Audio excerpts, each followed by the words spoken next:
Bienvenidos a el podcast en el cual un psicoanalista, un maestro de música y yo charlaremos al calor de las cervezas sobre las situaciones y experiencias y problemas que todos, absolutamente todos, tenemos. Pero el día de hoy planeaba un pequeño giro aquí en la dinámica del podcast, en el cual hablaremos de ahora sí, de un nicho más pequeño, ¿no? No hablamos de algo que trae todos ahí por si hay alguien que tenga alguno de estos padecimientos, pues estaría bien chido saber, o sea, que estaría chido que nos comentaran y saber si le sacáramos alguna duda. Entonces entro de lleno con lo que traigo, ¿sí? Año de 1984. Ese año era genial para ambientar las pedas escuchando la radio. De la mejor manera, pues estaba chingón la música que viene. Los éxitos de aquel año, el día de hoy son clásicos. Estaba One con Wake Me Up Before You Go, que no bailo esa canción. Scorpions con Rock You Like a Hurricane. Twisted Sister y We're Not Gonna Take Huevos con aceite, la acabo de escuchar. Queen con Radio Gaga y I Want to Break Free. Y la mejor de todas, Querida de Juan Gabriel. En aquel entonces, ese pinche, no, estaba con madre para pistear con el pinche radio prendido. La quería ya cuando ya entraba, te entraba el otro cambio de la noche. A la par de todos esos músicos y bandas populares que hacían éxitos súper coloridos y comerciales, nació una banda que buscaba todo lo contrario. Mayhem es una banda de metal de black metal noruego, que fue tan controversial que en su trayectoria logró poseer dos de las situaciones más oscuras de la apuesta musical, obviamente después del clan Trevi Andrade, ¿no? Cuando de metal se trata, el asesinato del guitarrista en el año de 1993 y el suicidio del vocalista en el año de 1991. Este último es de quien quiero hablarles el día de hoy. Per Olin, Death para los compas, era una persona que en su juventud fue bulleado y en una ocasión fue golpeado tan brutalmente por sus compañeros de escuela que al ser hospitalizado fue declarado clínicamente muerto. No sé si fue afortunado, pero lograron reanimarlo. Pero Per no volvió a ser el mismo. Ya mayor, desarrolló una fascinación con la muerte. La opinión de Euronymous, que fue el guitarrista al que mataron 2 años después de que él se suicidó, era: sinceramente creo que Death está loco. ¿De qué otra manera se puede describir a un tipo que no come para lastimarse a sí mismo? Otras anécdotas sobre esta persona iban de lo increíble a lo perturbador. Cosas como se metía animales muertos en los bolsillos para absorber el olor a muerte, o se enterraba, está de más decir para qué. Obviamente tenía una obsesión bien cabrona con la muerte. Se enterraba en la tierra. Sí, sí. Aquí, caray, sí, claro. Sí, pues sí. Ya tocaste Juan Gabriel, entonces. Una cita de su carta de suicidio dice: yo no soy un ser humano, este es solo un sueño y pronto voy a despertar. Hacía demasiado frío y la sangre se me coagulaba todo el tiempo. Un periodista llamado Chris Campion, se lo juro, no era como que campeón, Chris Campion, escribió que Death pudo haber sufrido del síndrome de Cotard. Y es por eso que les cuento su historia. Llamado vulgarmente como el síndrome del cadáver ambulante, se caracteriza por delirios que van de pensar que alguna parte de su cuerpo se encuentra podrida o que él mismo se encuentra muerto, ya que las personas que padecen esta enfermedad piensan que están prácticamente muertos, ¿no? La gente que padece esta enfermedad descuidan su higiene o su salud física. Datos sacados de sabrá la chingada dónde dicen que más del 50% creen ser inmortales. El síndrome de Cotard fue descrito por primera vez en 1882 por el neurólogo francés Jules Cotard, tras el descubrimiento de una paciente, la señorita X, que pensaba que no tenía cerebro, nervios, busto, estómago ni intestinos. Irónicamente, pensaba que era inmortal. Pensaba que y que viviría para siempre. Como creía que no lo necesitaba, dejó de comer y se murió. Ahí va la inmortalidad, excelente. Bueno, ¿cómo puede alguien desarrollar una enfermedad tal cual después de una experiencia con la muerte? ¿O qué pasa con las experiencias con la muerte que nos pueden llevar a este tipo de pensamientos? Pero es complicado, a mí me hacía algo de ruido algo. Dime. Era un rockero. Sí. Que su género era el death metal, ¿no? El death metal. Ok. Ya de ahí estamos hablando de alguien que quería llamar la atención con la muerte, ¿sí? Entonces, yo creo que más que un síndrome de eso, sería como un llamar la atención con algo tan oscuro como lo que es la muerte. ¿Podría ser? Sí, sí, sí, sí, exactamente, es como llamar la atención con el relacionado con la muerte. A diferencia de la parte médica y psicológica, el psicoanálisis no maneja tanto los términos como síndromes, Ok. sino los maneja de una manera distinta. En este caso, lo que tú me estás mencionando es simplemente un caso totalmente completo de una pulsión de muerte. Creo que habíamos hablado un poquito sobre eso. Vale. Cuando una persona, o sea, así como me describes al tipo, es una persona, es irónico porque están buscando la muerte, pero presumen ser eternos. Entonces, esa contradicción lo lleva a que nos demos cuenta que él deseaba vivir, sí, pero no podía vivir en esta vida porque sentía que se estaba muriendo. Entonces, una contradicción muy grande de una persona que esté buscando la muerte para ser eterno es una gran contradicción, es una paradoja. Sí. Pero, a ver, no sé, filosóficamente, puede ser que estuviera buscando la inmortalidad con eso, esa característica tan peculiar de ser un muerto viviente, ¿no? Ok, sí, de hecho ya era un muerto viviente porque estaba muriendo a diario, ¿sí? Con deseo de vivir. Entonces, es aquí donde, si este tipo o una persona con esas ideas llega conmigo a terapia, yo buscaría la posibilidad de que enderece las cosas. O sea, ¿cómo es enderezarlas? O sea, veo que tienes una necesidad de vivir, pero también tienes un deseo de muerte. Entonces tendríamos que compactar, o mejor dicho, que sea lo mismo. El deseo de vivir tenga que ver eh, sí, vaya, que vaya a vivir primero para que pueda morir. Pero o sea, me refería a vivir para poder ser eterno. Pero es una tontería porque el ser eterno, pues es algo utópico, ¿no? O sea, no es real. Pero aquí lo que tenemos que trabajar con él es de que, primero que nada, que se dé cuenta que es contradictorio. Está buscando morir para ser eterno. Eso me suena mucho al cristianismo, por cierto. Sí, cualquier parecido con la realidad es mera complicidad. Que por Se cierto, levantó yendo. que por cierto, este filósofo alemán Nietzsche, o Nietzsche, se burlaba de ellos y decía que eran los tísicos de la muerte, lo llamaba así, a los cristianismo, ¿no? A los enfermos de la muerte, porque no han vivido siquiera en esta tierra y ya están buscando vivir en otro lado. Renuncian a esta tierra para vivir el reino de los cielos, ¿no? Dicen ellos. Pero es una tontería, porque ni siquiera estás pudiendo vivir aquí. Hay un libro de Nietzsche que se llama El crepúsculo de los ídolos. Ese libro creo que hace mención a todos los baila, ¿no? Todos. Pero de Aristóteles, ¿no? Que creo que Aristóteles o Sócrates, no sé cuál de los dos, que dice Nietzsche, solo una cosa dijo cierta, he vivido enfermo toda mi vida. Y sí, porque estabas enfermo por tus ideas, vivías en un cuerpo enfermo de ideas, ¿no? Un cuerpo que estaba muriendo y no vivía. Ajá, exacto. Y eso es justamente lo que puede llegar a una persona, o sea, está enferma en vida, ¿sí? Y la enfermedad denota muerte. Pero aquí lo que yo quiero que se vea un poquito resaltado es la cuestión desde el psicoanálisis que tiene que ver con la pulsión de muerte, que no es otra cosa más que el deseo a morir. Y ese deseo a morir, ya lo habíamos hablado anteriormente, que tiene que ver desde el deseo de la madre.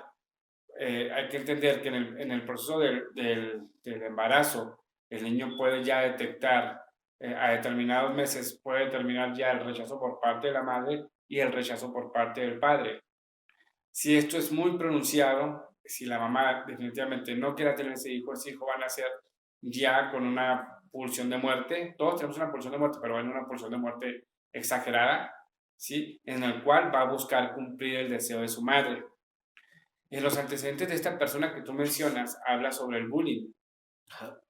Una persona que es candidato para bullying es un niño que no se defiende, ¿sí? Es un niño que no hace por la sobrevivencia.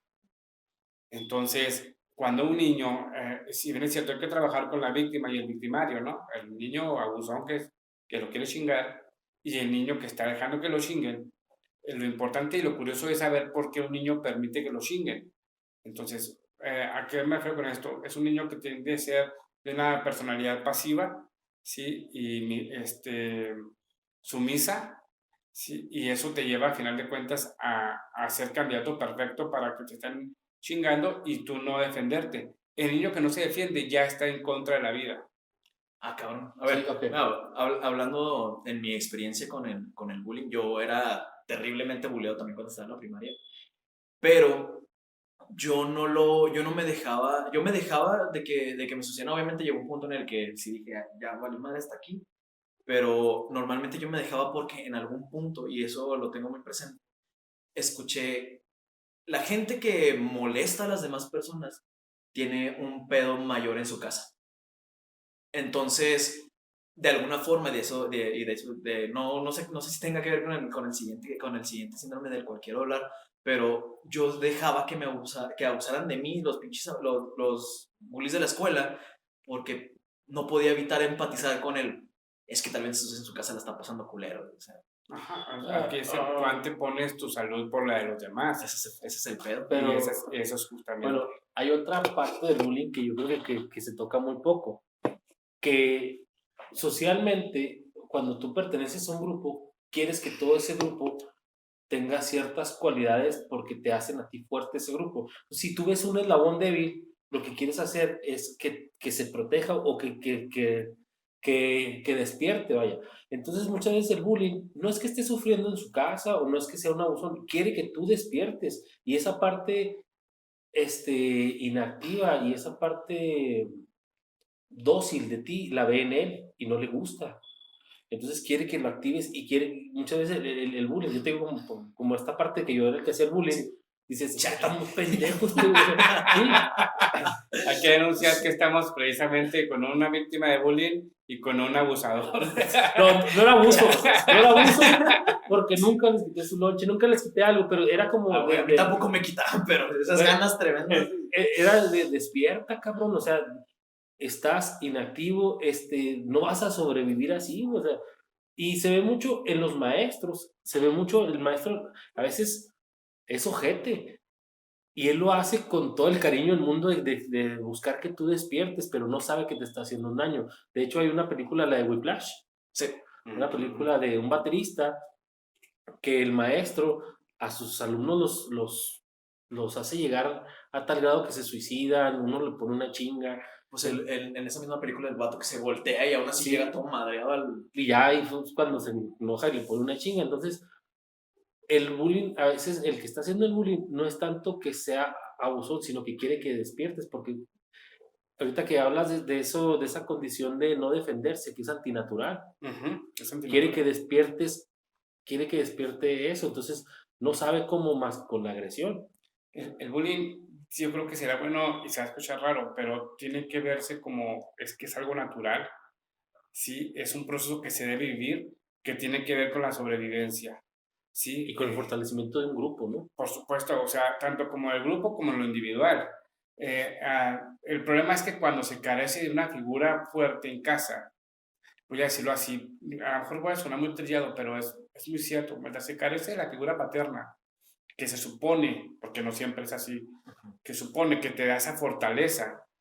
Cuando el papá dice, vaya, chingaselo, mijo, y si se lo chingan a usted, yo voy y lo chingo a ese güey.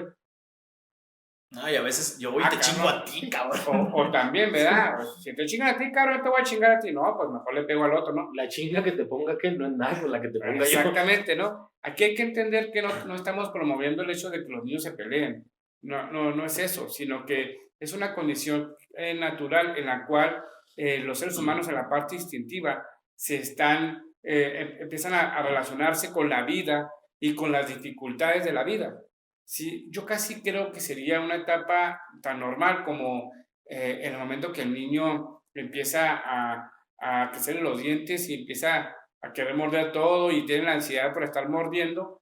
Yo lo pondría en esa condición. Es exactamente lo mismo, solamente que somos ignorantes en ese sentido y queremos acabar con el bullying diciendo que, pues, bueno, es que también hay que ver que ya hay mocosos que se pasan de lanza también, ¿no? ¿verdad? Sí, claro. Sí, Pero, Es que pero es justo llegar lo que a dices, una güey. golpiza como es esta, una ¿no? condición, o sea, sí es una condición natural, pero aquí la cuestión es, si tú eres padre de familia y tienes hijos que apenas van a llegar a los 3, 4 años, cuando empiezas a socializar, es una condición natural donde tú tienes que enseñar a tu hijo que es natural y que también debe defenderse. Ok. O sea, no te pases, es más, antes el barrio te lo enseñaba, no te pases de lanza, ¿sí? Pero tampoco seas joto. Para Romano, así lo decía, no seas culo. Sí, Decían o así. sea, Esa es la Sí, palabra. ahorita es muy En sensible el, esa en el- palabra. en el Ahorita- sentido menos dañino de la Ok, está palabra, bien, ¿no? sí, vamos a decirlo así. En el barrio antes era no sea culo, güey, y la otra vertiente era no se pase de verga. Y eso era una cuestión, esa era una educación donde manejabas una, ¿cómo se le puede Un decir? equilibrio, Un ¿no? equilibrio. Se manejaba Sí, un equilibrio es un punto donde medio. tú sabías, donde tus amigos, los del barrio, te decían, órale, güey, chingueselo, güey. Y si no podías tú, igual de que se metía te ayudaba. A ver conmigo, güey, decía, ¿no? En el barrio. Pero de todos modos te decían, güey, tú también vas a tener que tirar putazos, güey. O incluso iban y le pegaban y luego, a ver, ahora pégale tú. No, ya no, pégale, güey. Tienes que pegarle también tú, y le decían, porque cuando se levante te va a pegar a ti. Entonces ya tú de chiquillo ibas y le pegabas, ¿sí? Perdón, y ya podías esperar las consecuencias, pero tú ya hacías el efecto de también ser agresivo. Con esto no estoy promoviendo la agresividad. Estamos hablando de niños, ¿sí? Pero donde, lo vuelvo a decir, un niño que se deja golpear y que no se defiende, está negándose a la vida. ¿Por qué? Porque la vida implica esto, implica, pues sí, las adversidades, Sí. ¿no? Defenderse. ¿Qué tan temprana edad puede empezar a uno a... Bueno, a mí me tocó defenderme de mis bullies ya en la secundaria, ya ni siquiera era un niño. Es más, ya estaba yo entrado en la adolescencia cuando dije, creo que le voy a romper la madre a este hijo de su chingada. O sea, ya estaba hartísimo. Pero antes de eso, sí llegó un punto en el que, porque, bueno, en mi experiencia en el que decía, es que ya no quiero tanto ni ir a la escuela, ni pinches vivir. Oye, Porque pero la bueno, neta, llega un punto ahí, en el que, exacto, en el eso es cual lo que yo estamos hablando. yo desconectaba a veces en mi propia casa, me la paso mal. Y el único lugar en el que no estoy, que no es mi casa, es la escuela, y ahí me la paso peor. Sí, bueno, eso pero, es. ok, ahorita es cuidar Eso es. de que no llegue a esos extremos porque se dan, por ejemplo, estos casos, ¿no? Por ejemplo, el síndrome del rockero Del Cotard. Cotard. Bueno, a mí me hace ruido ese síndrome porque digo, ¿será real o tiene que Bueno, ver es con que, alguna condición mental o es con una condición más de que te estás haciendo, güey? Ajá, es aquí la cuestión, o sea, se trata de responsabilizar a quién, a la mente, o sea, decir, hay un problema neuronal que te impide pelear por la vida o defenderte, ¿sí? Parece que lo manejan en ese sentido, por eso al principio decía, desde el discurso médico y psicológico, que está muy apegado, y yo creo que está muy bien, porque estamos hablando de ciencia, tratan de justificar todo desde la cuestión neuronal, pero yo creo que dejan de lado cuestiones tan sencillas como lo instintivo, ¿sí? Que tienen que ver con la educación o con la imitación. Lo vuelvo a decir, si tus padres no te dan seguridad, como tú decías, si en mi casa me la pasaba de la chingada o me la aplicaba en mi propia casa, ¿yo con qué herramientas puedo en la vida defenderme? Hay que Claro. entender que tú, si no te das tus herramientas para defenderte en tu hogar, en tu familia, no las vas a tener para defenderte afuera. O viceversa, ¿sí? Vamos a los extremos, que a lo mejor no te da nada, pero tú en tu coraje o en ese deseo de vivir vas a ser más agresivo y tú eres el que O vas lo a, buscas. vas a andar buscando lo que siempre menciono yo, buscando al padre afuera, la autoridad, vaya. Bueno, pero voy a esto, un síndrome, pensando un poquito más científicamente, decir, bueno, a lo mejor con la madriza que le dieron, afectaron esa parte del cerebro que te reconoce vivo. O con la muerte clínica, al faltar oxígeno en el cerebro, perdió esa capacidad pero la pregunta es, ¿hay una parte del cerebro que nos dice que estamos vivos? Así tal cual.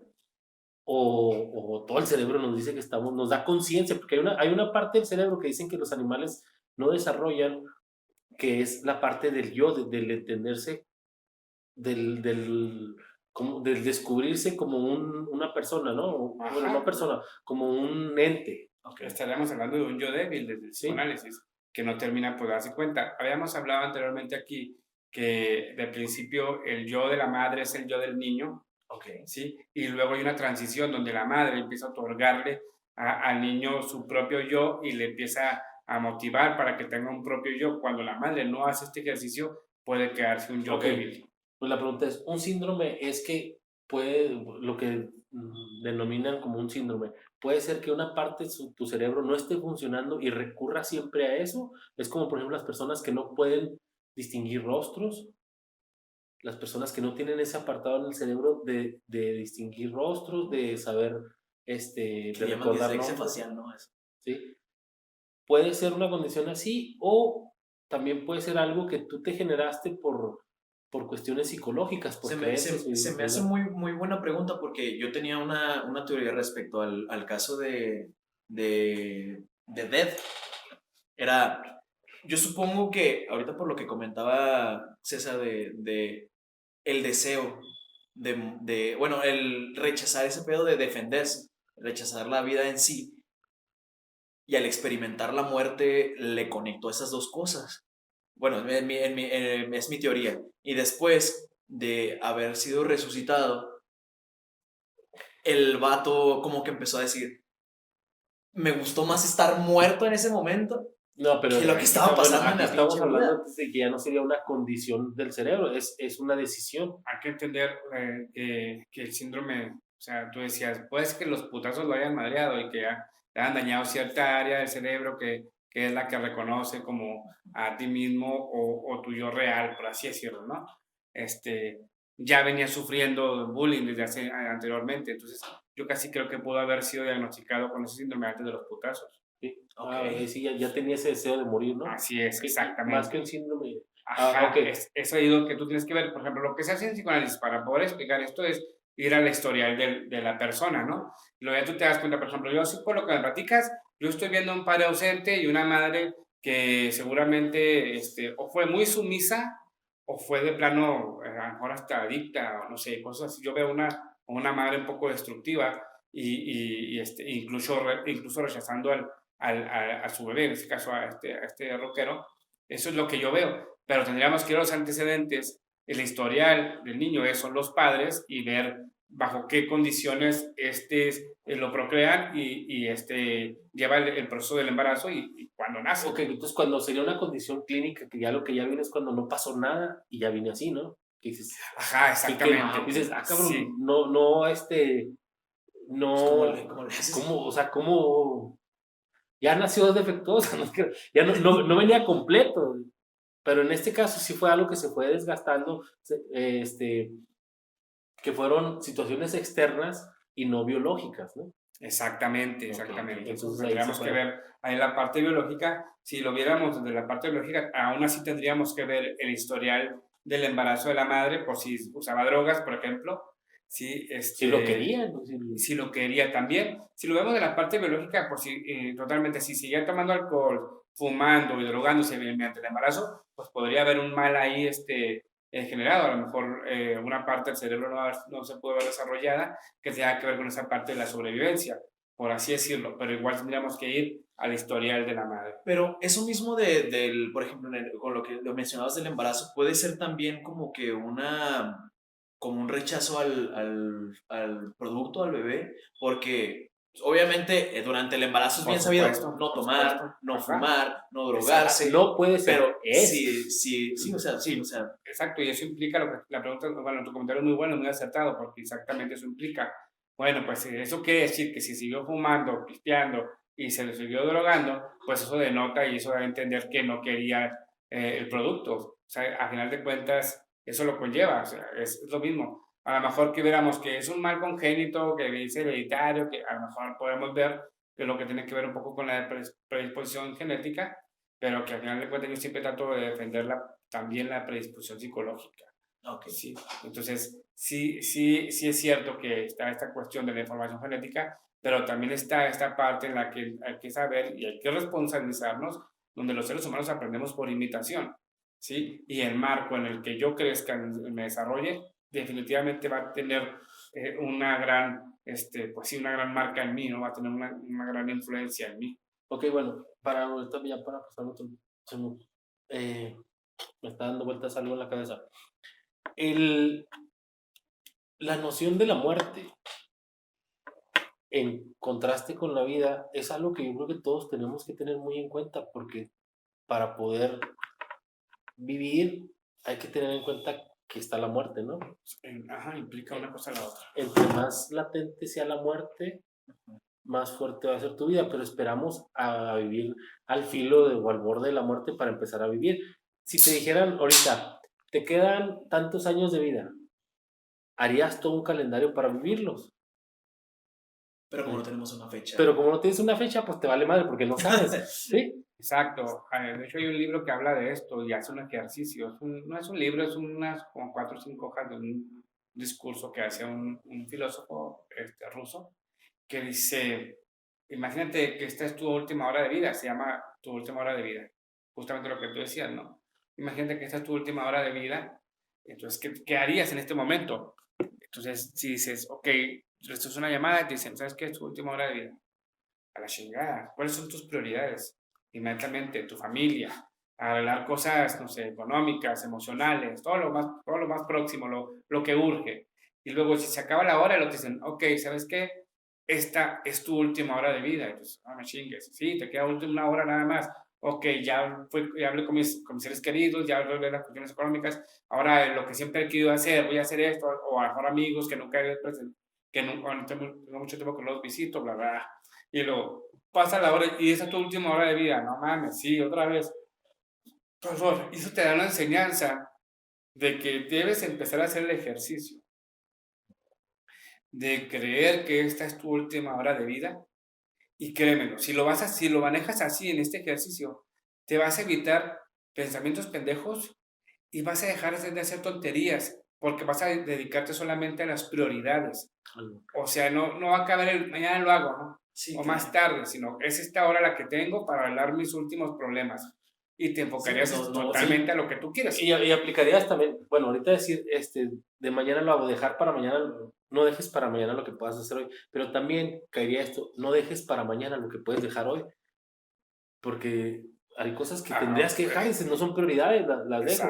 Sí, porque no va a faltar aquel cabrón que, ok, una hora, yo creo que si alcanzo a ver 2 capítulos y medio de Malcolm en del medio, ¿no? Entonces, no, o una hora. Es la última hora que me queda de vida, yo creo que las voy a invertir muy bien. O una hora voy y me embarco en Coppel y chingues. Exactamente, sí, también, ¿no? Pero eso nos lleva a pensar esto, decir, bueno, qué chinga estar todos los días haciendo todo, pero llega un punto donde ya estás tranquilo porque ya hiciste todo entonces si dices, bueno, me queda una hora, voy a ver una serie porque ya todo lo tengo arreglado. Exacto. O sea, puedo ver una serie y puedo sacar el máximo de mi tiempo libre, después me pongo a hacer otras cosas. No quiere decir que te estés haciendo, que seas una hormiga que todo el día está haciendo algo, sino que también decir, bueno, en esta hora que me queda, pues yo me toca sin nievecita, mis galletas y así es. Y hay que entender, y ese lleva el aprendizaje de que la vida implica muerte. Sí, exactamente. Y como siempre lo digo, cuando me preguntan, ¿cómo puedo prepararme para la muerte? Porque tengo miedo a eso. Ok, es implícito. Primero. Lo más fácil es como una liviana. Y el aliviánate es justamente lo que les digo, o sea, tienes que enfocarte en la vida. Prepararte para la vida implícitamente te prepara para la muerte. Okay. ¿Sí? Entonces, en este caso que estamos hablando de preparar, es lo contrario, lo que es el libro, ¿no? Este ejercicio es prepárate para la muerte, pero sin darte cuenta que estás preparando para la vida. ¿Por qué? Porque estás haciendo puras cosas de tu prioridad y ya no estás perdiendo el tiempo de si el calentamiento global o si los ovnis van a llegar y a quién nos van a abducir o si Jesús, cuál va a ser el día de la noche del rapto y esas mamadas, cuando en realidad te estás dedicando a hacer lo tuyo, ¿sí? Y luego ya después vas a tener esa capacidad, como tú mencionabas, de, pues me voy a chingar una serie. Sí, ¿Por qué? Porque precisamente ya tienes muchas cosas, ya lo importante lo tienes resuelto y dejas de divagar en chingaderas. Pero tenemos bien, ya para cerrar esto de Sí. la muerte pasando, tenemos bien marcado esto de acoger y mamar que el mundo se va a acabar. Esa frase es de, si ya es lo último, le vamos a dar con todo y vamos a echar toda la carne al asador. Tenemos esa creencia, ¿no? De que en el último momento es cuando vas a aventar todo. Pero, ¿para qué si lo puedes ir aventando? Es como no sé, los bailes en las tardeadas de la secundaria. Ok. Que Sí. todo el baile la pensabas para sacar a bailar la chavita que te gustaba, ¿no? Todo el pinche. Pero ya nomás ya sabía que poner las pinches románticas, ya era lo último, cabrón. Tenías menos de una hora para lanzarte. Ya faltaban 15 minutos, te lanzabas, la sacabas a bailar, te decía que sí, cabrón. Chingón, bailabas sus canciones y ya, vámonos. Y decías, carajo, ¿por qué no me pregunté? Hace 4 horas llevamos 5 horas en la tardeada. No, hasta parece que viste las tardeadas. Hubiéramos Entonces, empezado por ahí. está muy cabrón ese pedo porque mira, yo que consumo series a lo desquiciado. En la serie de Cómo conocí a tu madre hay un momento en el que la pareja del principal se tiene que ir a vivir a Alemania.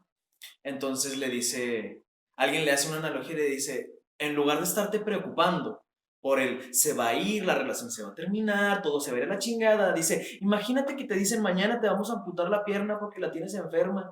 Dice, ¿te vas a poner a preocuparte porque qué pedo con tu pierna o te vas a poner a tirar patadas?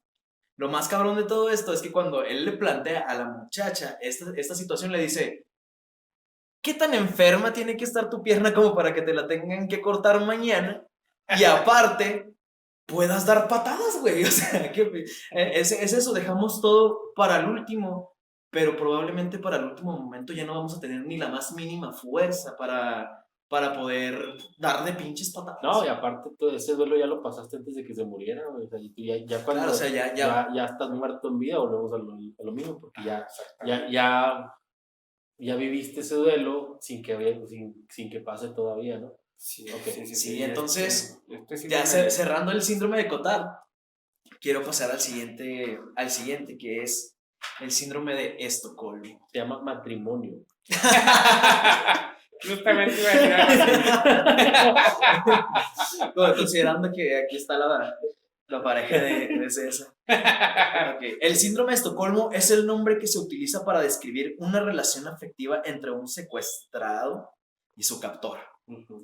Esto puede crear una situación en la que un rehén puede desarrollar empatía con su captor, que puede llevar al rehén a defenderlo, justo, o inclusive puede apoyar la causa o el motivo del secuestro.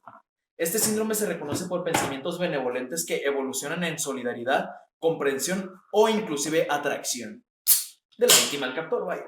Normalmente este síndrome se da por mecanismos de defensa activado por instinto de sobrevivencia.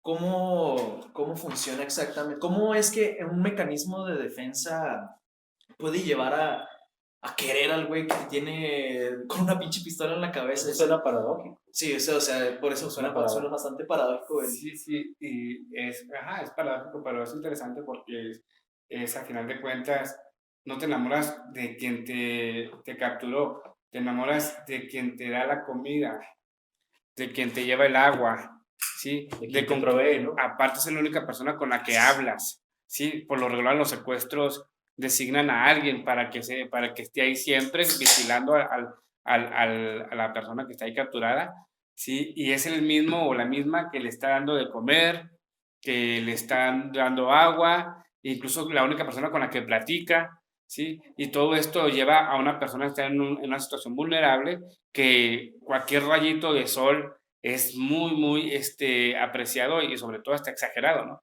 Entonces, hay que darse cuenta que en este caso, la persona que está cuidando al secuestrado, pues se convierte en el único ser vivo con esa persona. Hay una película que se llama El secreto de tus ojos o algo así. El secreto de sus ojos. Ok. Que al final a uno le dicen, al esposo de la que matan, le dicen, no lo vayas a matar. Todo spoileado ya. Sí. Pero es buenísima película. Entonces, pues total que lo captura y lo tiene años en una celda. Entonces otro descubre que está en una celda y va, y lo único que le dice el que está en la celda es, no le hace que no me saque, pero que me hable, Exacto, que me tome en cuenta. exacto.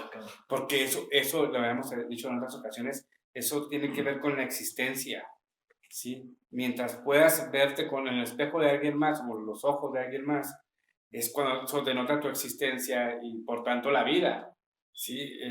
Eso es lo que sucede en este tipo de síndromes. Hay que entender que la persona está aislada y va a tener un único contacto con una persona en la cual incluso si los llegan a agarrar y los van a enjuiciar, se puede dedicar a defender a esa persona porque esa persona al final de cuentas fue la que te proveyó todo ese tiempo. Ok, y otra de las cosas es que me viene a la mente el libro de Miedo a la Libertad, de Eric Fromm, que él habla de que realmente no queremos la libertad. Entonces, cuando hablamos de una situación de rehenes o de algo así, de un rehén, decimos, es que le quitó su libertad.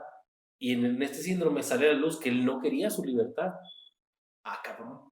No quería su libertad porque es lo que le está quitando, pero no siente ese agravio de que le está quitando su libertad, porque ve otras cosas,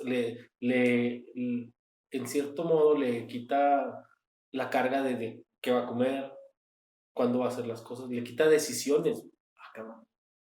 Y lo hace sentirse a gusto porque ya no tiene que decidir. Sí, que nos casemos, ¿no? ¿Qué? Por eso nos casamos. Sí, o sea, decir, mira, yo ya no me voy a preocupar dónde, cuándo y cómo porque ya estás aquí. Sí, porque si lo pensamos sí. de esa forma, ¿cuántas veces, hablando otra vez de Facebook, carajo, cuántas veces no hemos visto el meme ese de ahorita que estamos en el mes patrio, el de quien me dio la independencia y quien me la quitó?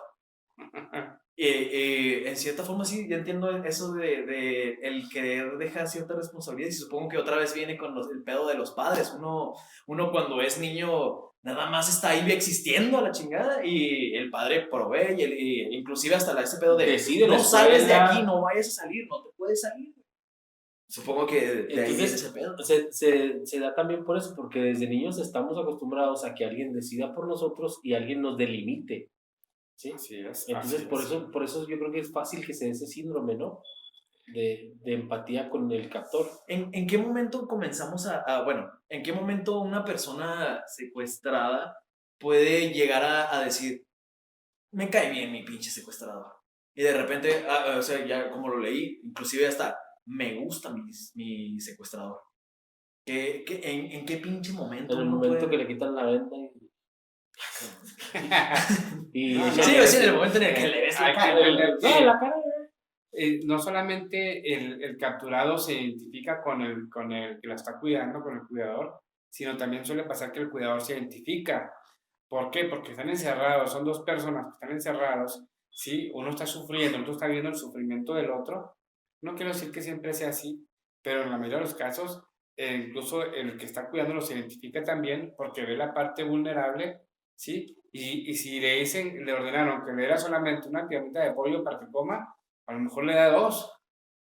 ¿Por qué? Porque lo ve hijo idote y se identifica y a lo mejor le da dos y nace esta parte, lo que en psicoanálisis se llama transferencia y contratransferencia, que tiene que ver con el enamoramiento del paciente con el psicólogo o el psicoanalista. El doctor, y viceversa. Con el doctor, con otros en broncas. Y sí, ¿por qué sucede eso? Porque tú me das lo que nadie más me da. O sea, que comida, agua. Sí, porque en esta situación no tengo acceso a comida, estoy indefenso. Totalmente. Ahora, lo de Estocolmo, y platicaba con Juan antes de esto, que me lo plantea, estuve viendo el contexto, ¿no? ¿Por qué?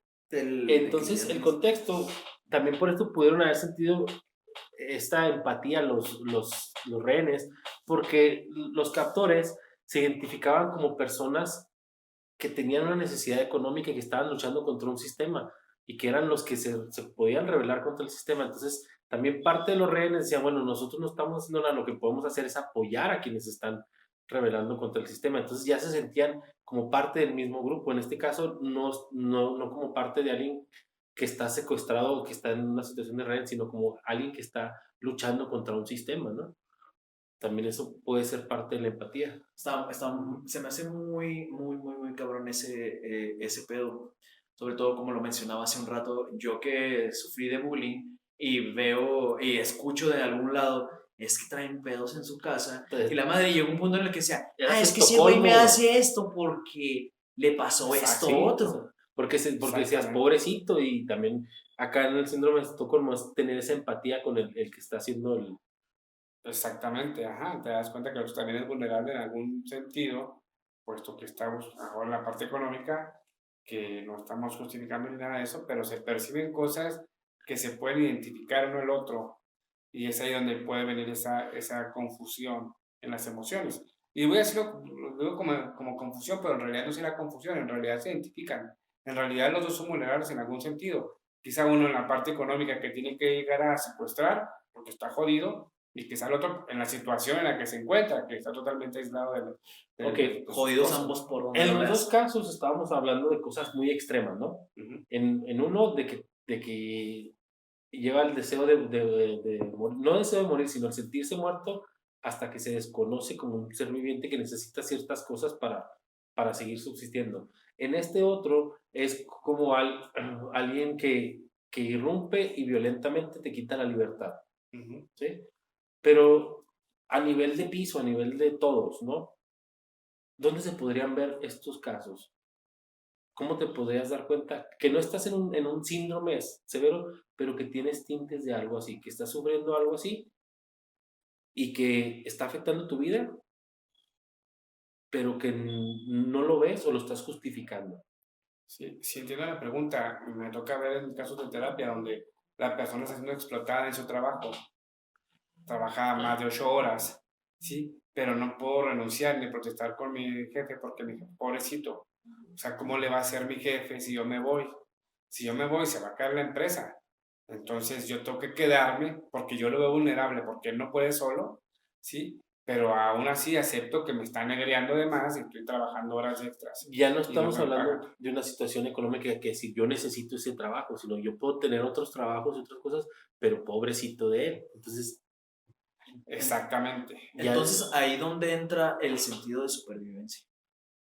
Donde, o sea, porque, bueno, ahí, como lo menciono en el escrito, donde entra el mecanismo de defensa que hace, en cierta forma, en ti, en tu pinche mente, que digas, ahí está. O sea, ¿dónde entra? O sea, porque hablamos de la empatía y de todo el desmadre, pero ¿dónde entra el sentido de supervivencia? ¿Por qué en cierta forma lo hacemos por sobrevivir? puede caer en una parte muy no oscura de la persona, pero el decir, sin mí no vive este cabrón. Y eso es una ganancia secundaria. O sea, puede caer en el, Sí, en el decir... Tú te vuelves el salvador, a final de cuentas. Y uno cree que salvando ahí viene cómo sobrevives. La gente cree que vive salvando a los demás. Cuando yo en la terapia con esta, porque hay mucha gente así, y les digo, oye, ¿por qué mejor no pones una asociación civil? Ya llevas 3 mujeres que están dándole pensión a las 3, porque te sientes chingón, porque te sientes que quieres salvar a todas las mujeres. Mejor pon una asociación civil, busca donadores y ayuda ya no a 3 mujeres con tu dinero personal, sino mejor ayuda a 100 mujeres con dinero del pueblo y vas a sentirte mejor y al último, aparte vas a tener hasta un ingreso y te va a ir a toda madre. Porque al momento de cobrar le van a decir acoso, entonces mejor, Eso está más cabrón. A lo que voy con esto es de que la persona tiene que darse cuenta que está haciendo un ejercicio innecesario, o sea, que él está creyendo que su vida, que vive a través de los otros. Si tú te fijas y si revisas entrevistas de personas que tienen una asociación civil o que trabajan para la sociedad en sí, muchas veces narran el hecho de que ellos les pasó algo a ellos y están buscando sanar a las demás personas para que ellos no pasen lo que pasaron ellos, ¿no? Bueno, que la sociedad no pase lo que yo pasé, o que los ciegos no pasen lo que mi hijo pasa, que los sordos no pasen por lo que, ¿sí? Perdón, pero ellos están entendiendo que ellos son los libertadores, que ellos son los redentores. Yo decido, perdón, que yo decido si la gente sigue viviendo o no sigue viviendo. ¿sí? O que depende de mí que esa gente viva, porque realmente creen esto. Ellos, como la persona que dice, es que la empresa depende de mí.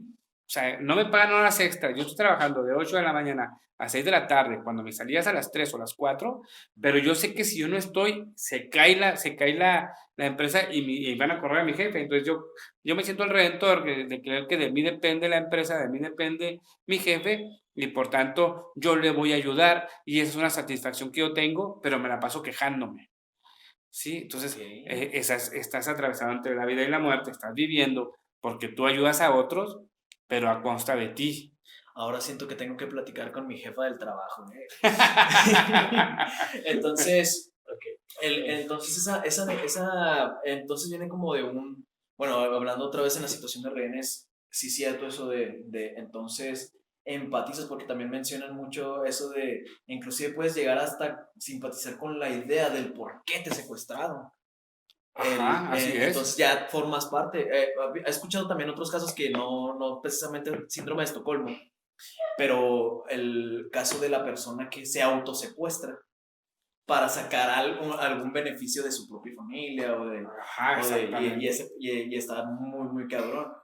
La verdad es que, bueno, supongo que estos casos son específicamente el caso en el cual un secuestrador no le realiza un daño físico a la persona, porque siento que eso también puede hacer que vaya ahora sí en el sentido contrario y no genera un síndrome de Estocolmo, pero cuando una persona te provee, inclusive hasta en esa situación en la que tú deberías estar bien consciente, no estoy seguro, pero te hace sentir seguro, es lo que te ocasiona esa empatía de, ok, bueno, tal vez no es tan malo mi secuestrador, tal vez no me va a hacer daño, sobre todo si colaboro, y en esa colaboración empiezas a confundirlo Exacto. pues es que, no, Mira, entonces lo hace porque... de hecho, si lo narras así, vas a entender todo, por ejemplo, así como tú dices, ¿no? O sea, bueno, estoy secuestrado. Mi secuestrador dice, ¿a qué horas como? Mi secuestrador dice, ¿qué como o qué no como? Mi secuestrador dice, ¿a qué horas me duermo? Mi secuestrador dice, si me baño o no me baño. Mi secuestrador dice, si salgo o no salgo. ¿Sí? Mi secuestrador dice, si hablo o no hablo. ¿Sí? Pues estoy hablando a final de cuentas de estar con mis papás. Sí, eso es lo que iba a decir, el que estás Sí, escribiendo a ok, los papás. bueno, pero entonces el síndrome se da no cuando lo haces por supervivencia de dejarte guiar, ¿no? Decir, bueno, aquí el que tiene el mando es este, Es porque que no puede uno atrás, empezar por ahí, por ahí, ¿no? pero ya después ya hay un sentimiento, Sí, ya lo reprimes, ya lo reprimes a tal forma de que si te dieran a escoger entre la libertad y quedarte ahí, escogerías ya quedarte ahí. a final de cuentas, Ahí, podemos quizá decir que tiene que ver con una regresión.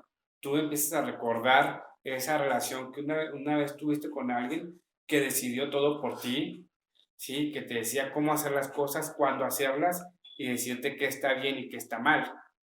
A final de cuentas es una regresión que tiene que ver con los padres, y eso también tiene que ver, lo que decíamos, la confusión en cuanto al momento de querer vivir con alguien o casarte con alguien, que es muy curioso, que pasa mucho también en terapia, darme cuenta que vivo con alguien, me casé con alguien que me dice que está bien, que está mal, que me dice que debo vestir, que me dice que debo comer, que me dice a qué hora nos dormimos, que me dice a qué hora nos despertamos, que me dice que me bañe, que me lave los dientes, y no me he dado cuenta que yo dejo toda mi confianza en esa persona y dejo toda mi voluntad en esa persona, porque ella es la que, o él es el que tiene lo correcto.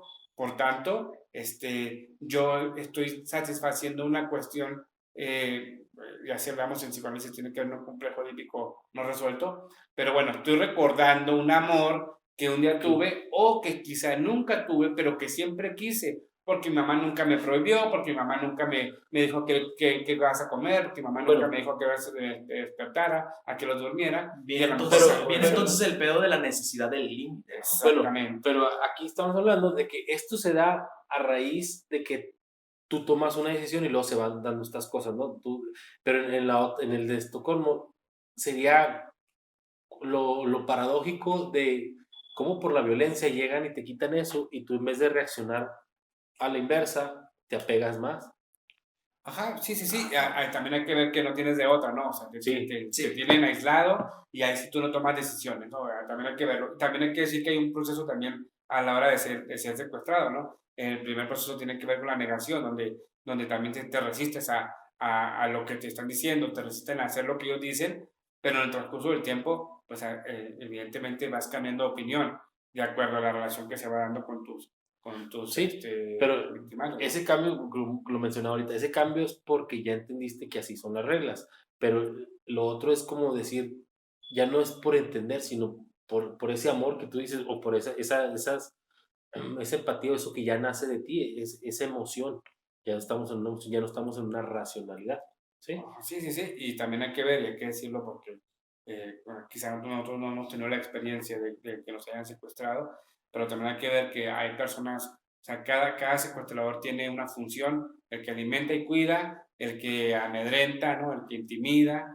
¿sí? Y a lo mejor el que está afuera, o sea, cada quien tiene una función y evidentemente llega alguien, te intimida, te golpea, te hace mil cosas, ¿sí? Y luego se va y se queda la otra persona que te va a alimentar y luego ya te da comida, pues hay que ver Empiezas a policía bueno y el malo, ¿no? Entonces, bueno, exactamente. ahorita que mencionas todas esas situaciones, cuando una persona, independientemente de hombre o mujer, está en una relación en la que su pareja es abusiva,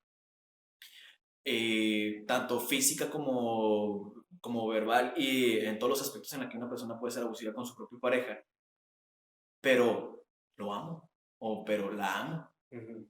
Entonces, puede ser también pues comparable, no comparable tal cual porque no estás a la fuerza, Porque no tiene una pero pistola, ¿no? O sea, es como no está de, usando la fuerza. es que me Ajá. está rompiendo en toda mi madre, pero lo amo. Supongo que en cierta forma es lo mismo, me tienen cautivo, me maltratan, a veces me malalimentan, pero simpatizo con el cabrón. Ujú. A mí se me hace muy, muy complicado, sobre todo en una situación más doméstica, tal cual como la mencionamos, en la cual puedes simpatizar con alguien que te está causando un daño. Inclusive puedes hasta dejar de asociar el daño y nada más miras la parte en Bueno, la que pero atrae, o sea, hablamos de eso, de que te quitó esa carga de la libertad, ¿no? Y a lo mejor eso por eso es tu percepción de amor, de que ya no tienes que decidir, ya no tienes que hacer, sino ya te quitó esa carga. Pero también tienes que darte cuenta que hay ciertas cosas que te molestan y las haces, pero, este, ¿cómo te diré? Las haces atendiendo a eso que te quitó, a esa carga que te quitó. Dices, bueno, acepto, no me gusta del todo lo que me pide o el estar con la persona, pero la acepto porque se encarga de todo lo demás, ¿no?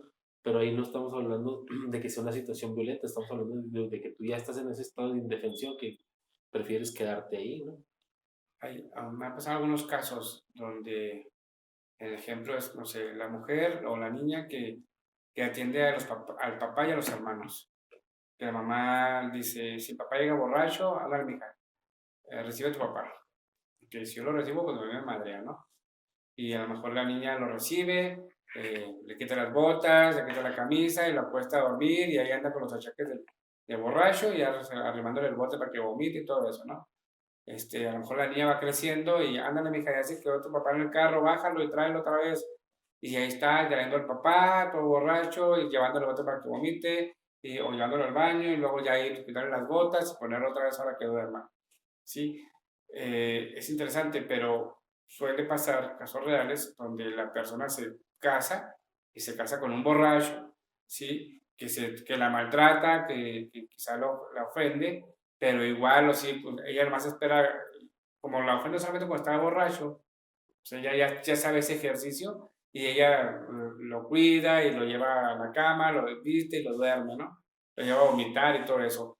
Es algo que ha hecho toda la vida y que a la hora que lo hace con su papá y que a la hora de buscar una pareja, si busca a alguien como papá para seguir ese patrón, donde quizá ya tienen 20 años de casados, 30 años de casados, y todavía sigue haciendo eso y empieza como que a darse cuenta que caray, como que eso no es lo mío, ¿no? Como Pero, que no, esa bueno, no era mi función. pero volvemos a lo mismo, eso no se podría decir síndrome de Estocolmo porque hay un patrón que siguió. El síndrome de Estocolmo creo que sería algo que no Está prevés, fuera de tu control. que está fuera de tu control y llega y te mueve a esa situación, pero puede disparar eso que tú ya traías, ¿no? Sí, ajá, exactamente. Igual también hay que ver que en este caso, pues bueno, ella atiende al papá porque igual también no tiene de otra, no, esto es lo tuyo y lo que tienes que hacer.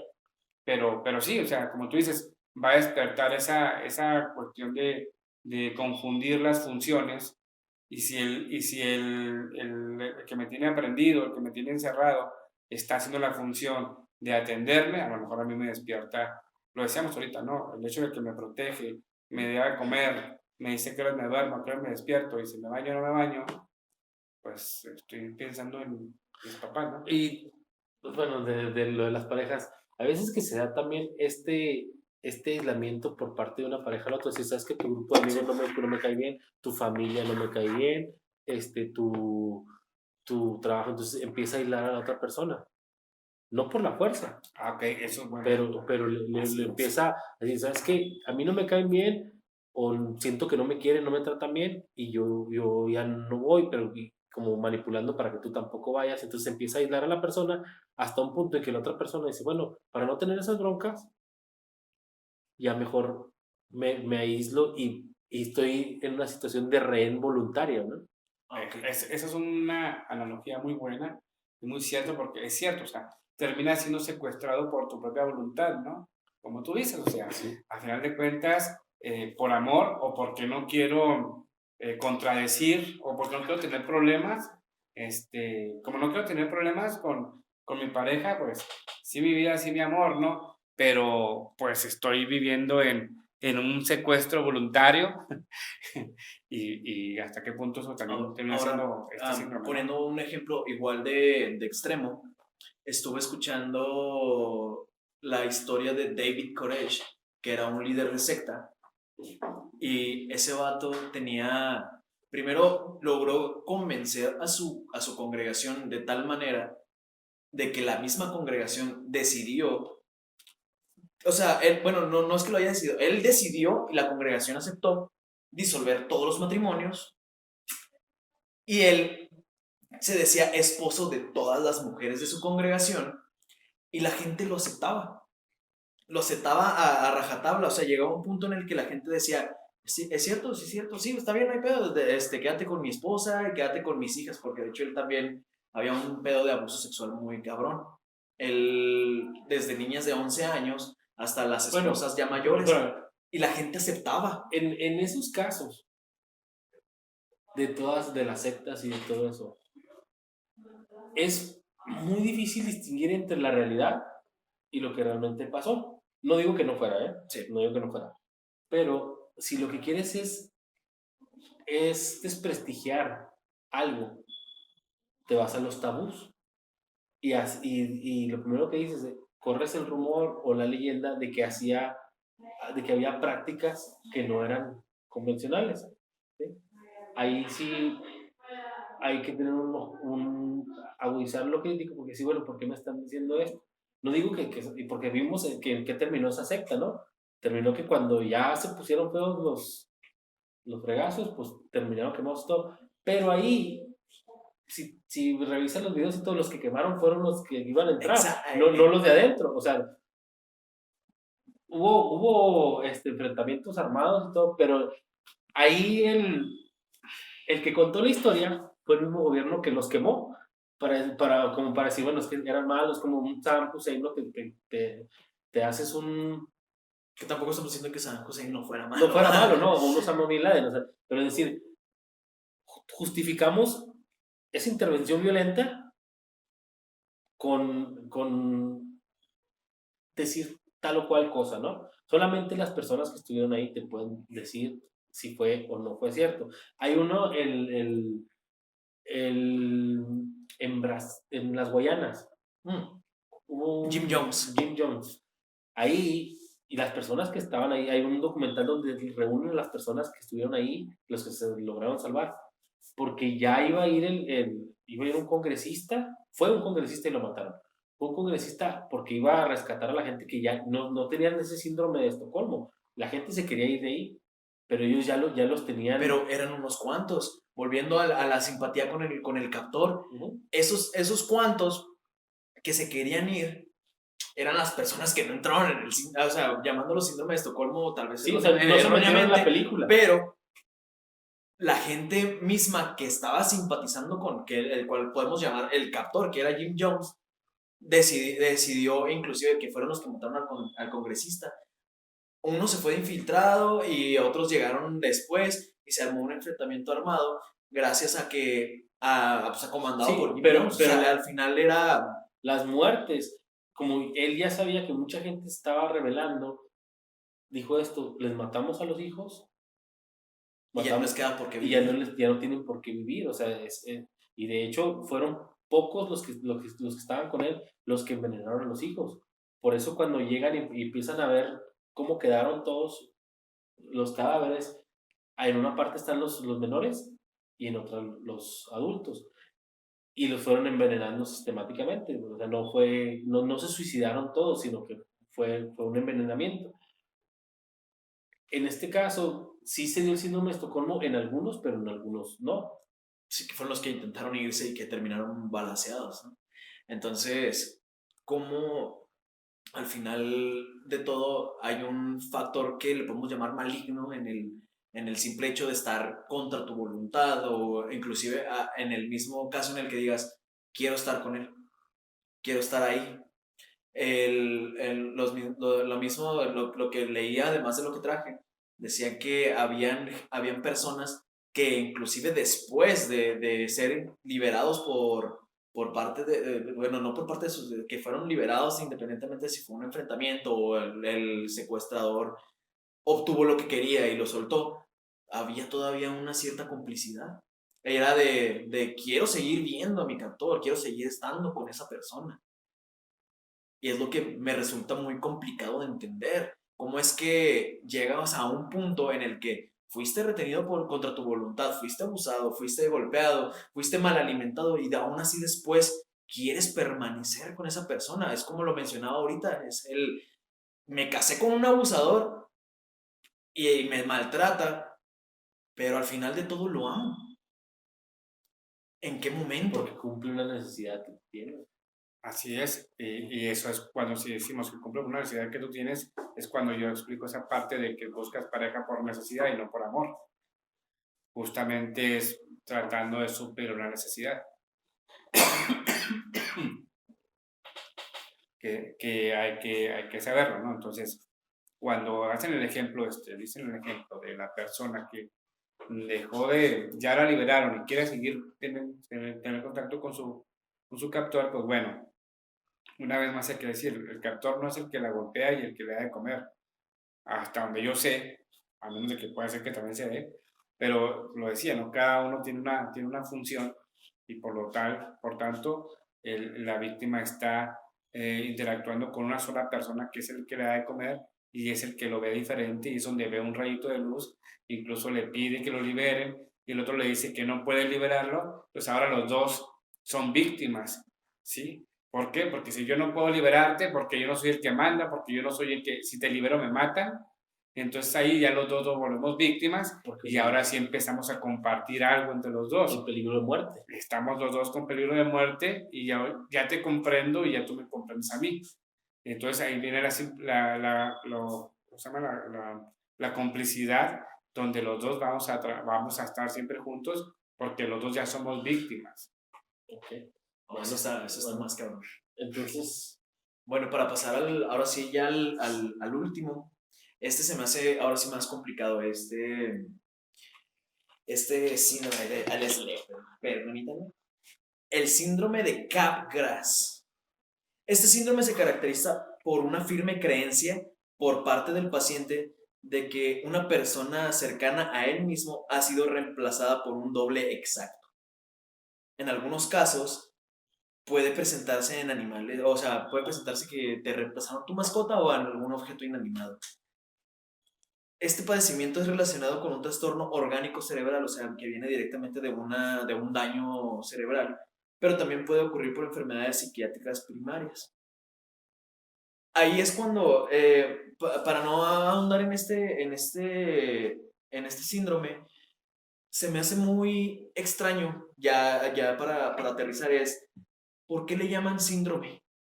¿Por qué es un síndrome tal cual? Porque si son situaciones tan complejas y tan distintas una de la otra, ¿por qué se le sigue dando el mismo nombre de síndrome?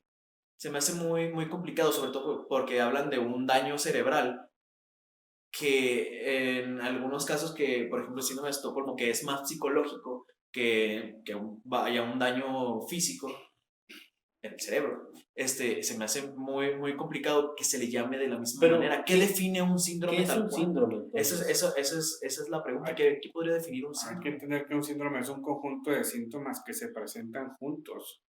Entonces, Como un cuadro es clínico. como un cuadro clínico, exactamente. Ok. Cuando ya vienen varias cosas parecidas y tienden a ser, a prevalecer, pues entonces cuando ya se empieza a considerar como un síndrome. Y entonces el síndrome quiere decir que es cíclico también, ¿no? Que siempre recurre a lo mismo. Así es, exactamente. Siempre recurre a lo mismo. Ajá. Ok, en este caso en particular, lo que yo veo así ya más para llevarlo a terreno, a algo que todos conocemos, me viene a la idea esta freudiana de la mujer perfecta, ¿no? De algo que tú construiste en tu cabeza y se lo pones a diferentes personas, pero es algo que tú quieres ver, es una incapacidad de ver la realidad, ¿no? Ujú. Sí, Y por eso puede reemplazar una persona con otra. Podría entenderlo por ese lado, en el momento en el que tú desconoces a la persona tal cual como la concebiste tú en tu mente, o sea, porque llega un punto en el que una cosa es lo que tú piensas de la persona y otra cosa es lo que la persona es. Entonces, supongo que es una parte en la que se te cae como la venda y ves a la persona tal cual y no la reconoces. ¿Por qué? Porque tú ya la concibes de una forma. Entonces la aprecias y dices, no, es la misma, me la cambiaron. Pero obviamente ese pedo ya es más profundo que eso, pero ¿por qué? Pero te la pasarías la vida justificando a esa persona, ¿no? A menos que se pareciera mucho. Se me hace Entonces, muy complicado, sobre todo cómo es posible que en cierta forma puedas creer que te reemplazaron a alguien, con alguien igual. Sobre todo porque, o sea, si nosotros lo pensamos de la manera más racional posible, es como de, ¿cómo te lo van a cambiar? ¿De no, dónde mira, pero viene? eso es tan común. Hay un dicho, ¿no? Que dicen que un clavo saca otro clavo, ¿no? Que dicen, el que dijo eso no sabía nada del amor ni de carpintería.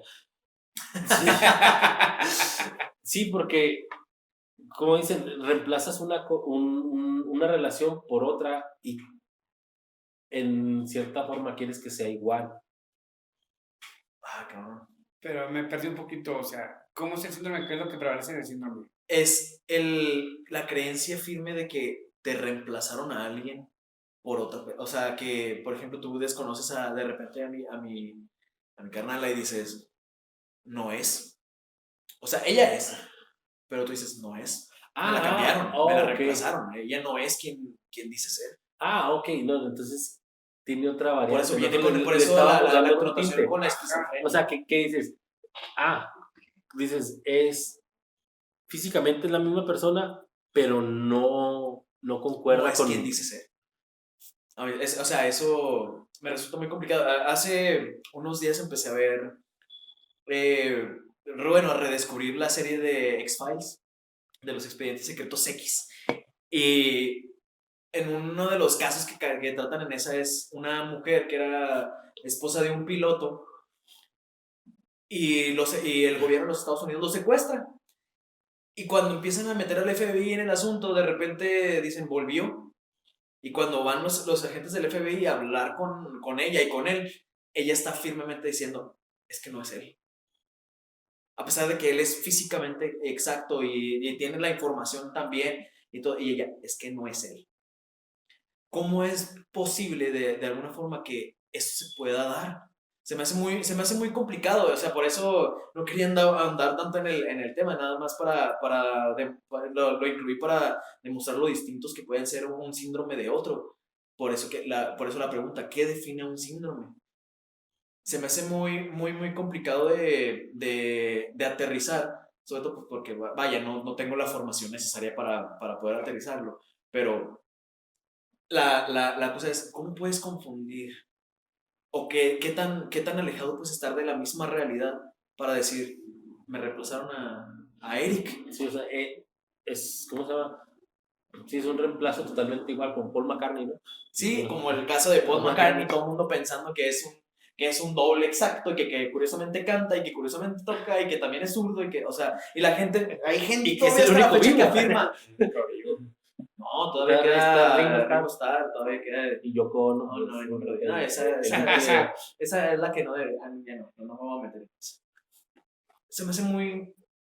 Pero entonces podría ser parte de la esquizofrenia, ¿no? Una incapacidad de ver la realidad. Me suena más así un trastorno Y paranoia, ¿no? de paranoia y con delirios de persecución, algo así, o sea, me suena más algo así, Sí. Que tiene que ver con paranoia, donde empiezas a creer que se te está atentando contra ti y te están, o sea, a fin de cuentas tiene que ver un poquito con este complejo de narcisista, donde creo que el mundo gira alrededor de mí, ¿sí? Y ahora todo el mundo quiere cambiar mi vida.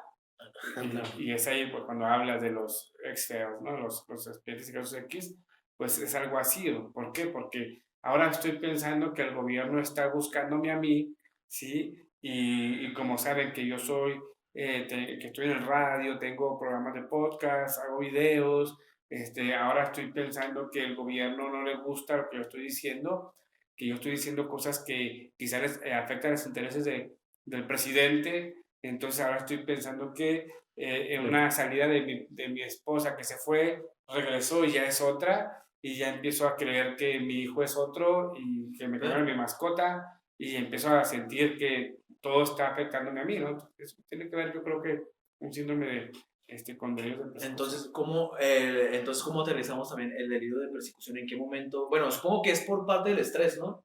Viene en el que rebasas el nivel de estrés que tú mismo puedes aguantar. O sea, supongo que todo el mundo tiene un límite en ese aspecto. Y cuando lo sobrepasas, empiezan los delirios. ¿Cómo definimos un delirio? Me tocó trabajar una vez un caso parecido.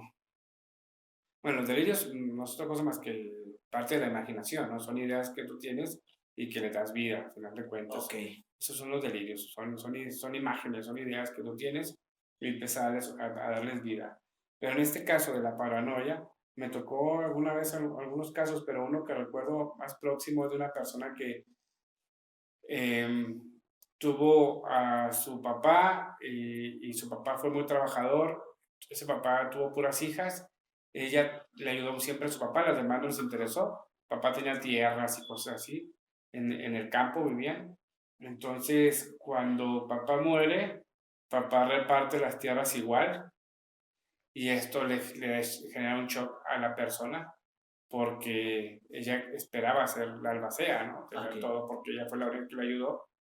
Entonces, ella viene con una especie viene un choque psíquico, por así decirlo, o mental fuerte, donde viene esa parte de la culpa y del coraje y la culpa hacia su papá, porque ella esperaba quedarse con todo, porque era lo más lógico, siendo así su papá no lo consideró de esa manera. Entonces, a partir de ahí, ella empezó a tener conflicto con sus hermanas para la repartición de tierras, y cuando eso empieza a realizarse, ella empieza a tener, por el estrés, empieza a tener, pues al final empieza a tener delirios de persecución, donde ella cree que el gobierno quiere quitarle las tierras de su papá, pero a final de cuentas es un reclamo que tiene hacia su padre por no haberla dejado a ella con la mayoría como albacea, ¿no? de su, de su herencia, pero tiene una cuestión emocional muy importante porque al final de cuentas nadie le interesaba a su papá más que a ella.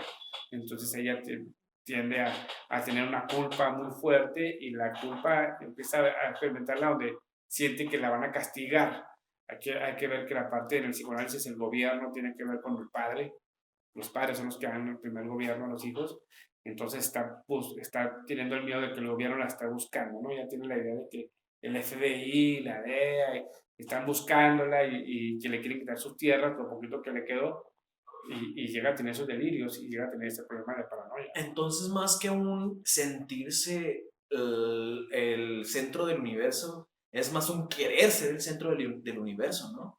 Sí, pues en este caso quiso ser el centro del universo de su padre y cuando se da cuenta que no fue así, pues llega en ese problema. Viene a querer darle esa cualidad a algo más, ¿no? Ujú, Es, así es muy, muy Pero interesante. yo creo que ese es el más raro y más, menos, o sea, más Más- difícil que se dé, ¿no? Que se den esas Sí, situaciones. más raro que el creer que una parte de tu Porque, cuerpo está muerta y se está no, pudriendo. bueno, pero es decir, ¿cómo decir? Me lo cambiaron, me la cambiaron, pero tú sabes que en realidad algo cambió, pero no que es otra persona. O sea, sabes que esa persona tiene la capacidad de cambiar. ¿Sí? Entonces ya entiendes que fue un proceso y que cambió, que es la misma persona, pero que pasó por ese proceso. Pero esto es como radicalmente que es otra. Pero es que en qué momento empiezas a disociar de esa forma tan drástica, sobre todo el pensar en el me cambiaron a esta persona. ¿Cuál sería el motivo? O sea, ¿en qué momento alguien ¿Quién se iba a diría, le tomar voy a cambiar a este güey por sí, otro? o sea, Ajá, ¿quién se iba a exactamente. tomar el tiempo de buscar a alguien igual, y de hacerte caer en eso, ¿no? Eso es cuando te das cuenta que tiene que haber algo, una cuestión de narcisista, una cuestión infantil, porque llegas a creer que todos se fijan en ti y que están preocupados por tu vida y por eso van a empezar a reemplazar y a intervenir en tu vida. Entonces, cuando empiezas a tener esos delirios, ahí esos ya son delirios, empiezas a tener esos delirios es cuando ya empiezas a tener ya una razón infantil donde crees que tú eres el centro del universo en ese sentido. Se me hace muy, muy interesante. No, tal vez no tenga mucho que ver, pero hace un tiempo me tocó trabajar con alguien que Eric conoce. No sé si lo recuerdes. Él alguna vez me dijo, yo tiendo a pensar, y él estaba muy consciente de eso, de que la gente está hablando de mí. La gente a mi alrededor está hablando de mí, e inclusive aunque puedan estar hablando de lo que sea, yo siento que están hablando de mí. Y pues al principio fue así como de, pues ok, no, pues no, pero vale. Más adelante sucedió que yo estaba platicando con alguien más y esa persona al verla lejos, de repente se sintió incómoda, se metió entre la conversación que yo estaba teniendo, preguntando directamente, ¿están hablando de mí? Y yo de, no, otra cosa. Entonces, ¿en qué momento te crees o sea, el centro de todo a tu alrededor, que puedes llegar a caer en ese punto tan profundo en el que dices, me cambiaron a mi mamá por alguien más, me cambiaron a mi pareja por alguien más, me cambiaron a un amigo por alguien más? Se me hace muy complicado, obviamente, como lo decía Alex, es el más poco probable que suceda, pero sucede.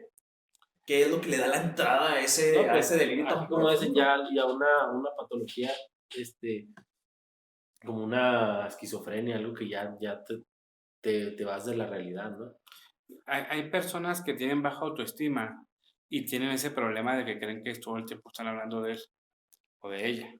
Si un grupo de personas se ríe, la persona puede llegar a sentirse muy mal porque cree que se están burlando de ella o de él. Entonces, sí puede iniciar desde una baja autoestima. Sí, el caso que yo planteaba es una cuestión también de sentirse quizá no valorada, o sea, también, Ok. igual también es un poco de baja autoestima, porque consideraba el derecho de algo más, o sea, de tanto hice por mi padre que esperaba que me viera diferente a las demás, pero me ve igual.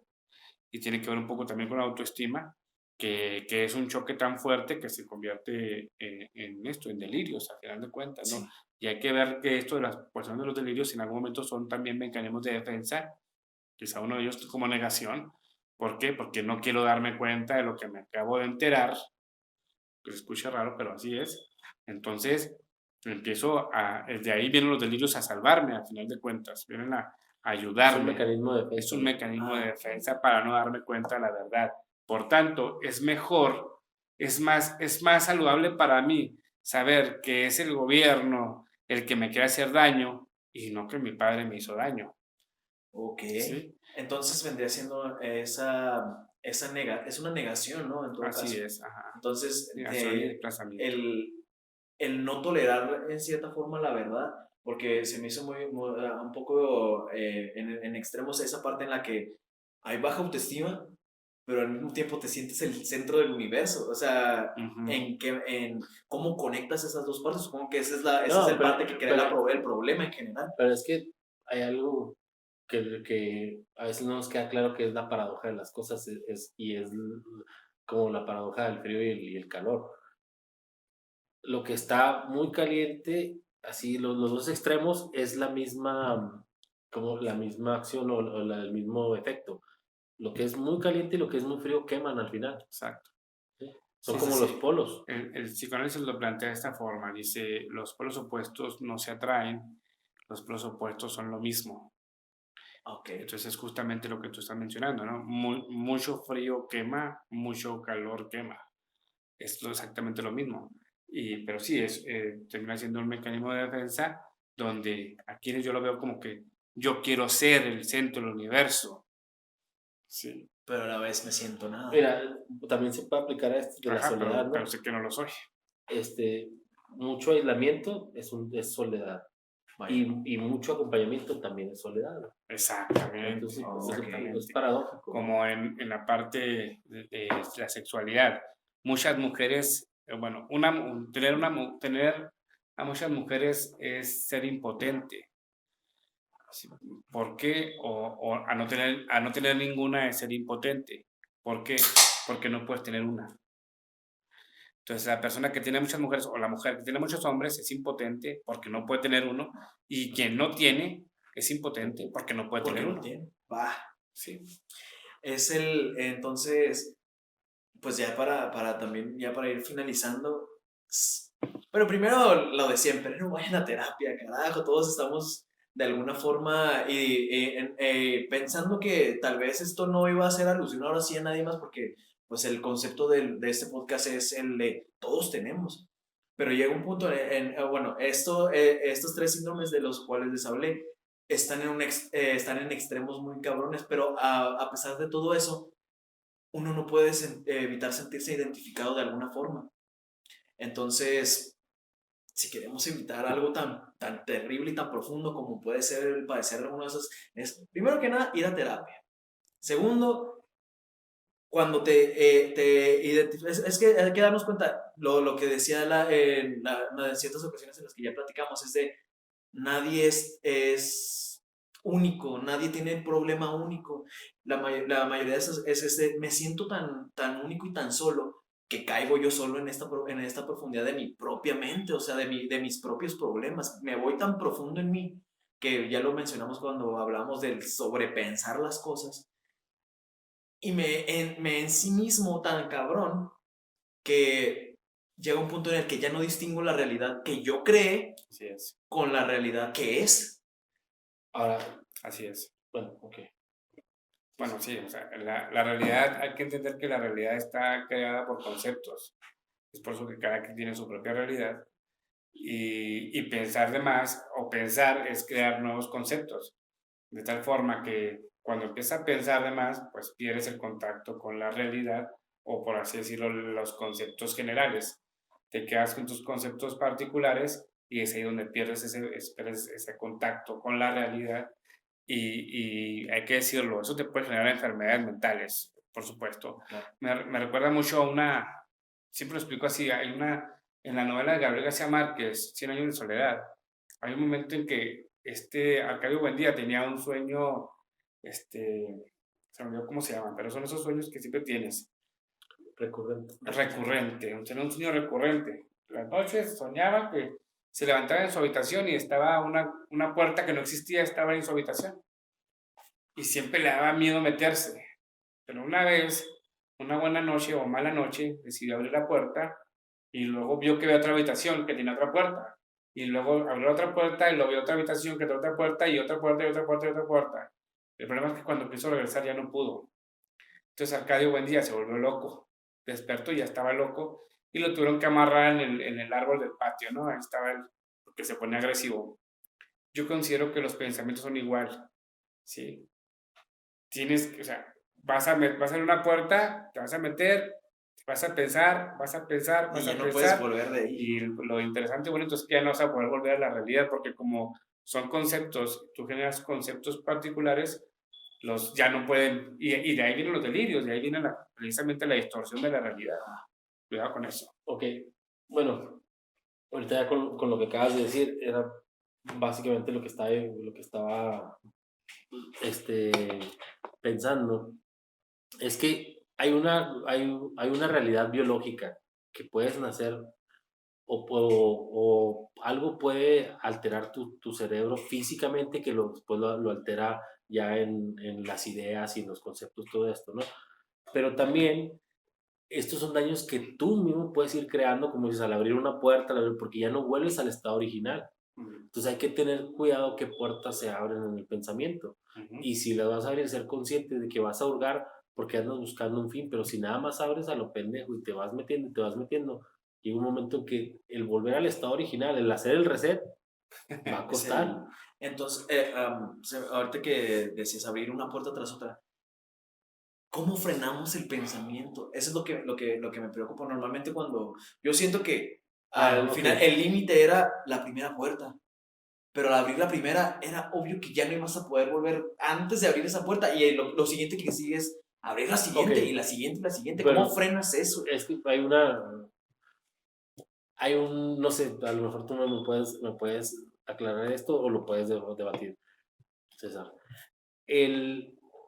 Hay dos partes del cerebro, una que manda los pensamientos y otra que les da energía y los va haciendo crecer. Entonces, algo que no entendemos es que tú tienes la capacidad de elegir qué pensamientos vas a pensar, por así decirlo, Sí, así el es. burrasmo, ¿sí? Te llegan a la mente, te llegan, porque son descargas que se generan o son conjeturas que tu cerebro hace y te los avienta y te dice, a ver, ¿qué haces con esto, no? Entonces, es como si la mierda, ¿no? Te dice, vaya hay mierda, tú decides si juegas con ella o la dejas que se vaya, ¿no? Sí, no vas a tomar algo que no te sirve y le vas a darlos pero si no tienes la capacidad de crítica o de discernir, esta madre, mi cerebro lo hizo y todo, pero ¿para qué? O sea, no me sirve, porque me hace daño. O simplemente me lleva a lugares donde no quiero. Entonces, tú tienes la capacidad de decidir qué pensamientos sí y qué pensamientos no. Ahí, bueno, viene otra cosa que es el pensamiento integral. A veces dicen, cuando tienes un problema, tienes que ver todas las aristas, porque a lo mejor en una das, y en la más alejada, ¿sí? Pero ahí es porque tú estás buscando un fin, todavía tienes ese control, pero cuando los pensamientos te controlan y te llevan hacia donde los pensamientos mismos quieren, ahí es donde abres una puerta, otra puerta, otra puerta. Ajá, Y es no lo que hay nos deja control. que se originen las harta de cosas que te pueden llegar a suceder. O sea, llegas a un punto en el que ya no controlaste tus pensamientos y las puertas, deja tú, las abres. Llega un punto en el que las puertas se abren automáticamente solas, casi como si fuera una puerta giratoria, y lo peor de todo es que te atoras ahí. Sí, ese es un ejercicio que se vuelve una sinergia donde ya se abren solo las puertas. Hay que entender una cosa, yo considero que me he dado cuenta que la gente piensa que la mente ya es una cuestión terminada. Así es cierto. Sí, y es algo que es bien, bien infantil. Hay que entender que la mente no es un producto terminado, un ser humano no es un producto terminado. O sea, pensamientos todos tenemos. Había una definición que hacía un buen amigo, sin agraviar, decía, la mente es como una película que nunca se detiene, ¿sí? Y ahí está. Tú no vas a poder tener la película, pero sí puedes editarla. Y eso que tú decías, tú eliges los pensamientos que tú vas a tener. Entonces, hay personas, cuando le dices esto a las personas en terapia, dicen, o sea, no me chingues, ¿tengo que hacer eso? Es que no es que tengas que hacerlo, es que es el trabajo de la mente, es eso, o sea, tu trabajo para dominar, o sea, tú no puedes dejar que la mente te domine, tú debes de trabajar la mente. Es un ejercicio como ir al gimnasio, ¿sí? Entonces, hay que tener cuidado con eso, porque se llega a creer que la mente ya es un producto terminado y que lo que me está dando la mente, eso es lo que tengo que poner atención. Y que ya soy así. Y que ya soy así. Y se cae en ese error, pero no es así. A final de cuentas, tú eres el que tiene que controlar eso que está pasando. ¿Sí? Tú eliges a la hora de editar, ¿no? Tú eliges qué es lo que vas a pensar, Sí, y ya tú es como vas a poder, pues sí, vaya, de acuerdo a lo que tú editas, es lo que tienes en la cabeza. Es lo que siempre digo, mira, es bien sencillo, donde tú vives, lo que tú haces, lo que tú comes, eso es lo que tienes en tu mente, ¿sí? O sea, en tu mente no tienes otra cosa, o sea, en tu vida hay justamente lo que tienes en tu cabecita. Es como lo empírico, ¿no? El Exactamente, ¿no? empirismo, a priori. Exactamente, y si lo vemos, es interesante porque si lo vemos desde lo empírico y si lo vemos desde esta parte filosófica de creer o de entender que la realidad es un conjunto de conceptos, pues efectivamente tú eres el proyecto de lo que tienes en tu cabecita, porque todo está conceptualizado. Al final de cuentas, lo que para mí es verdad, para ti no lo es. Vale. Sí, cada quien tiene una propia realidad de acuerdo al medio ambiente donde se generó y donde se creó, pero tu trabajo totalmente es educar a esa mente y tratar de que esa mente pueda tener pues lo más correcto a lo que es para ti, pero la pregunta sería, ¿qué es lo más correcto, no? Entonces, vas a basarte, yo tengo una frase que uso mucho en estos casos que dice, al ser lo sostiene el hacer. Cuando tú preguntas, oye, ¿cómo le hago para dejar de pensar? Tienes que hacer. ¿Por qué? Porque cuando la persona hace, deja de pensar. O está tan ocupado que no tiene tiempo de pensar chingaderas. Entonces, esa es una manera para Volvemos a la educar. hora. Exactamente, lo que los Sí, psicólogos lo he el escuchado aquí y mucho. ahora, ¿no? He escuchado Justa- mucho la frase esa de estoy tan ocupado que ni tiempo para estar triste me da. Exactamente. Hay un documental de la meditación y les preguntaron a un monje como palabras más, palabras menos, pero el que lo entrevista como que quiere saber que la meditación, ¿qué pedo? O sea, decir, bueno, ¿qué es la meditación? Porque la meditación la hemos visto, la conocemos como de un güey queriendo elevar su conciencia y todo. Y el budista le explica bien fácil. Dice, la meditación es enseñar a tu cerebro, Todavía tengo. es dominar los pensamientos que tú tienes. Y por eso el mindfulness, es decir, le voy a decir a mi cerebro que no piense. Voy a ver cuánto dura el cerebro sin que atraviese un pensamiento. ¿Cuánto dura en un estado de frecuencia baja? Porque cuando tienes muchos pensamientos, tu frecuencia es alta. Es lo que se me Sí. dificulta mucho. Yo que he hecho varias meditaciones, batallo mucho y los periodos en los que no tengo un pensamiento son extremadamente cortos. Llega un punto en Son el que casi nulos, güey. y de repente ¡pam! Se me atraviesa algo y yo, Pero ¡carajo! este güey lo que explica es eso, o sea, es decir, enseñar a tu mente a que no tenga pensamientos más que los que tú quieres sacar, que no te envíe señales que tú no quieras. Y luego dice, pero después vuelves a la mente de mono. La mente de mono es la que te manda los pensamientos primarios, que los manda. Entonces, y te llegas a desesperar porque te manda una vez, pero dice, si te manda 1000 veces tú regrésala. Y esa es la meditación. Al principio te va a costar porque van a ser más de 1000 veces la que vas a estar regresándote porque te está mandando esos pensamientos de mono. Entonces, él lo explica así, dice, la meditación no es pararte y concentrarte con tu espíritu y eso, o sea, y elevarte espiritualmente. La meditación es concentrarte en los pensamientos, en que no se generen los pensamientos. Por eso el mindfulness es como que lo más puro y lo más difícil de la meditación, el no tener un pensamiento. Ajá, sí, y hay que entender una cosa que es muy importante, que también siempre digo en terapia, tienes que entender que ese pensamiento no vino un alien o un extraterrestre a ponértelo, no vino un extraterrestre a ponerte el chip de los pensamientos y que ya no puedes pararlo, como tampoco vino un diablito y te puso el chip de los pensamientos y no puedes detenerlos. ¿Sabes qué? Vino un diablito y me chingó, ya no voy a poder dejar de pensar. No, no, no. Hay que empezar a hacerte responsable, por eso lo decía, la gente cree que la mente es un producto terminado y entonces se atreven a decir, despáchate, decir es que yo soy así y ya ni modo. O sea, ya no puedo cambiar, incluso en pareja, ¿no? O sea, yo soy así, ya no puedes cambiar. O sea, si me amas, tienes que aceptarme como yo soy. Pero hay que entender, incluso en el trabajo, ¿no? No, es que a mí no me gusta eso. O sea, a los cambios vamos a tener resistencia a lo que no nos gusta y vamos a decir que, aunque sean beneficiosos, vamos a resistirnos porque creemos que ya somos así. Hay que entender que mentalmente, o sea, la mente no es un producto terminado y que tenemos que trabajarla todo el tiempo. O sea, ¿quiere decir que voy a tener que controlar mis pensamientos? Sí. ¿Sí? ¿Quiere decir que yo voy a tener que editarlos y que yo voy a tener que elegir qué pensar? Sí. ¿Tiene que decir que yo voy a elegir cuándo pienso y cuándo no? Sí. Pero te dicen, qué hueva. Y es donde yo les respondo, bueno, ¿qué te provoca más hueva? ¿Estar pagando todas las pendejadas que pagas por no editar tus pensamientos o editarlos desde antes para no pagar consecuencias? Algo que lo pudiste hacer en el mundo de lo intangible, que son los pensamientos, te vas a esperar a modificarlo en el mundo, en lo real, porque ya la cagaste y ya tienes una factura que pagar. Entonces, nada más decide y ahí se las dejas fácil. ¿Qué te da más hueva? ¿Editarlo o evitarlo desde el proceso donde es una idea? ¿O ya arreglarlo cuando ya está, ya cuando tocó tierra se hizo físico? Ese es... El pedo es que nos aferramos de tal forma que, o sea, a lo que nosotros creemos, nos aferramos de tal forma que hasta Valentín Elizalde le escribió una canción al Soy así, así nací y así me moriré. Y nos aferramos a esa pinche, a esa forma, porque ya lo mencionaron.